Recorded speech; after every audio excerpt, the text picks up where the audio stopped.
Hey, fellas, thanks for coming out. Excited about the opportunity.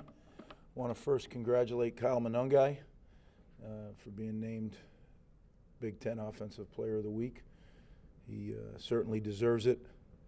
He's had, so far, a great start to the season and really represents, I think, what our football team's about. Works extremely hard, lives in the moment, chops the moment, and it's paying off for him. So excited for him and for our team. Great challenge, number 2 team in the country. Probably could be easily ranked number 1. They're that good.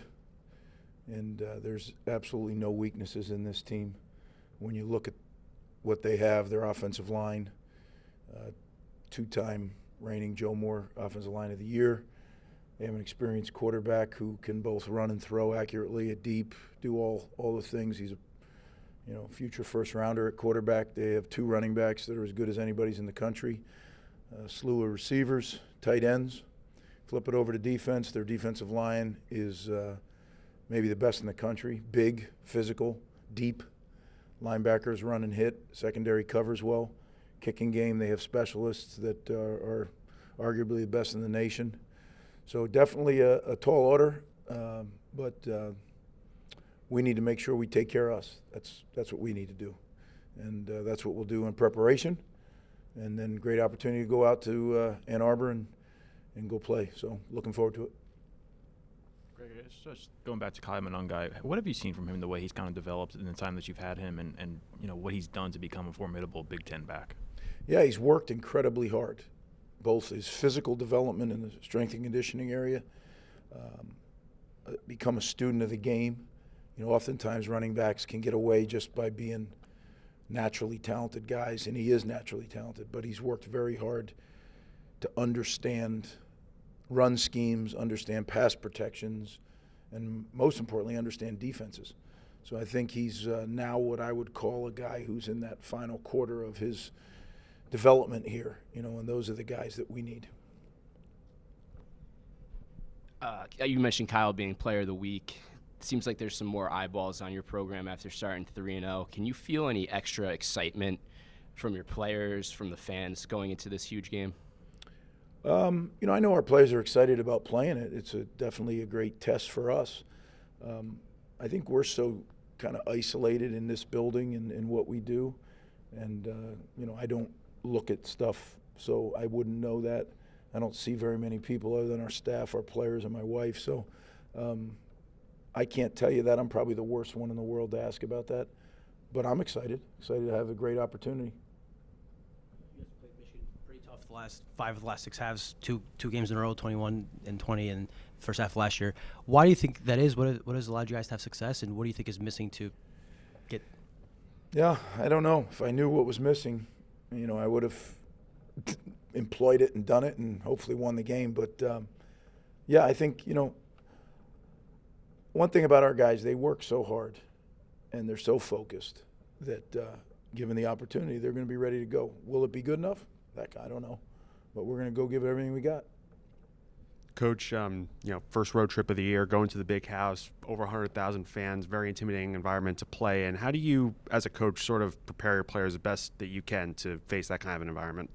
Well, I love going on the road. I mean, especially the first time when you take your, 74 guys you're allowed to bring and your staff, and it's just you, and you go on the road, and nothing like it. When you come out of that tunnel and everybody's against you and it's just your guys, that's a special feeling, one that I think every athlete that's done it appreciates it and enjoys it. So again, great opportunity. Coached there many times, excited about the chance. Coach, to go off of that question, is there anything prep-wise that the team does? Obviously 3 home games, but now going on a road game. Is there anything different that the team does during practice and before the game? Yeah, we flip the speakers. So when we're home, the speakers are on pointed towards the defensive field, because as you know, it's deafening out there on defense on 3rd down. You can't hear yourself think. Everything has to be hand signals and nonverbal communication. Well, now you flip the speakers and you put them on the offensive field, because when you're on the road, the noise is going to hit you on offense. So there's some certain things you need to do, nonverbal communication, silent counts, those kind of things that put into play. But we've worked on those in training camp and ready to do that. Greg, I wanted to ask you about two offensive linemen in particular. Taj White, redshirt freshman, stepped up and played significant snaps at right tackle in place of Needham, who was missing. And then Brian Felter's played a lot of snaps this year and didn't play much last year, but is playing a lot more this season. Yeah, I think those are all good guys, and the guy I would add would be Kamar Missouri. You know, between Kamar Missouri and Taj White, they did a really good job of ham and egging it and filling in for Ty Needham. You know, I don't think you could say that we really noticed that that was a huge drop-off. And sometimes, as I've told you guys before, it's not always a one-for-one fill-in. So I thought they did a great job together. They kind of split the reps almost down the middle. So I thought it was very good. Brian Felter has improved, and I think he does a nice job of mixing in there with Curtis Dunlap. And, you know, again, I'm not opposed to that. You know, Coach Flaherty is right along lines with me, and so is Coach Shiraka, that if that's what gives us the best chance to win, if 5 guys gave us the best chance to win, then we'd only play 5. But right now we feel this is the best mix and gives us the best chance to win. So, yeah, encouraged by all those guys, and hopefully they continue to get better and better. After the Northwestern game, you said something to the effect of there were some plays you guys didn't run on offense that could be useful down the road. I'm curious, did you use any of those plays in the last 2 games against Temple and Virginia Tech? And if not, is this game against Michigan, top 5 team, is that the kind of game where you can open up the playbook, so to speak? Well, you know, I don't know if it's open it up or not. I mean, there's certain plays that you continue to invest in. If you don't run them, then you continue to invest in them again, and you build cumulative reps. You know, there's certain plays that you're going to run every week, and everybody knows it, and those are the plays that you hang your hat on. But then there's other plays that you practice that are more situational, and if you don't use them, that's great, because then you build more reps. You know, you put more equity into them. So, yeah, there's some things that are out there, but we are what we are. Like I said, we're going out there. We're going to do what we do. You always make game plan tweaks to fit who you're playing, but that's the way we roll. You were recruiting Flip Dixon from the portal. What stood out about him that made you know that he was the right fit for this program and was going to be a guy who could really help elevate the defense? Well, Joe knew him, obviously, from the time at Minnesota. So when we found out that he was in the portal, that was an immediate guy that we wanted to go recruit and recruit hard. And Joe recruited him out of high school, actually. So, you know, he knew him better than anybody. And I say Joe, Coach Arasimiak. So he was 100% sure, and we put every bit of effort we could into him. And he's such a great, you know, not only a real fine player, but a great person, great guy to have on the team. Way back in your first stint, there was a lot of excitement and great times leading up to huge games against Louisville comes to mind, obviously. How did you know your team was ready for a moment like that, and does it feel like that at all right now? Well, you don't really ever know. You know, coaches say, well, I knew we were, you know, Coach Bryant, who was one of the best to ever coach the game, said well into his career, I can't tell you if my teams are ready. You know, we'll see. And, you know, if he couldn't and Coach Paterno and those guys couldn't, there's no reason I can. It's human element. You never know. And you just go out and play it. But what you do know is how much you invested in the preparation and how much you invest all the way right through the game, not to it, but through it. You know, every meeting on the sideline in between series, everything at halftime, all that stuff is critical to winning and losing. Exciting, you put yourself in position to play these games. Then you got to go play them, right? So you do invest a whole lot before, but then there's that 3.5, 4 hours where you got to go get it done. And that's, you know, are we ready to do that? I can't tell you that. I hope we are. But if we're not, then we will be. We just got to keep working at it. But I like this team. I like their mindset. I like the leadership.